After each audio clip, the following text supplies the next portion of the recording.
எங்களை விடுதலை செய்ய வைக்கும்.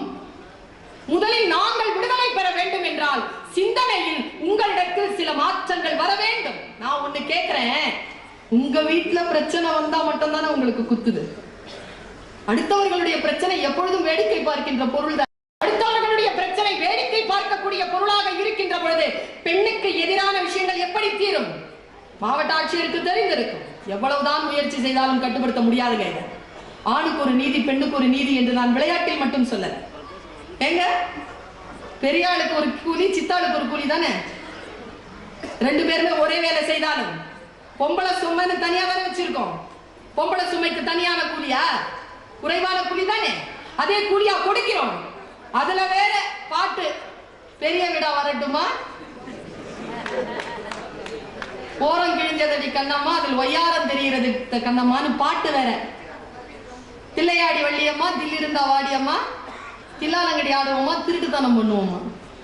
பாடல் பாடலுக்கு கை கொட்டி சிரிக்கிறோம். நாம் ரௌத்ரம் பழக வேண்டாமா? நாம் ஒன்று சொல்லுகிறேன் பெருமக்களே, பெண்களுக்கு எதிராக நம் சமூகத்திற்கு எதிராக எது நடந்தாலும் முதலில் அது சிந்தனையாக வரும், பிறகு சொல்லாக வரும், பிறகுதான் செயலாக வரும்.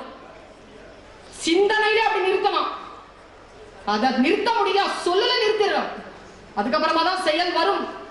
சொற்களை முதலில் கண்டுபிடியுங்கள், நிறுத்துவதற்கு பழகுங்கள். அந்த நிறுத்துறதுக்கான ஒரு விஷயம் எங்க எந்த பெண்ணுக்கு எதிரான எந்த விஷயம் இருந்தாலும் பெண் என்பதற்காக அப்படி நில்லுங்க, கூட நில்லுங்க. அந்த துறை சார்ந்தவர்கள் தான் நிற்க வேண்டும் என்று கிடையாது. யோசித்து பார்க்கிறேன், நாம் பெண்களை உயர்வு செய்தல் என்பது என்ன? என்னுடைய பேச்சிற்கான நேரம் குறைந்து விட்டது. நிறைய சொல்லுவதற்கு வாய்ப்பு கிடையாது. அதனால் நான் சொல்லுகிறேன், பெண்களுக்கும் ஆண்களுக்கும் பாரதி சொன்னா பாருங்க, என்ன சொல்லுங்க, சொல் சரி நிகர் சமானம். ஒண்ணுத்து சொல்லி முடிச்சிருக்கலாம்ல, சரி சொல்லி முடிச்சிருக்கலாம்ல. சரி நிகர் சமானம் எங்கிருந்து ஆரம்பிக்கிறது தெரியுமா? வீட்டுல இருந்து ஆரம்பிக்க முடியும், குடும்பங்களில் இருந்து தான் தொடங்க முடியும்.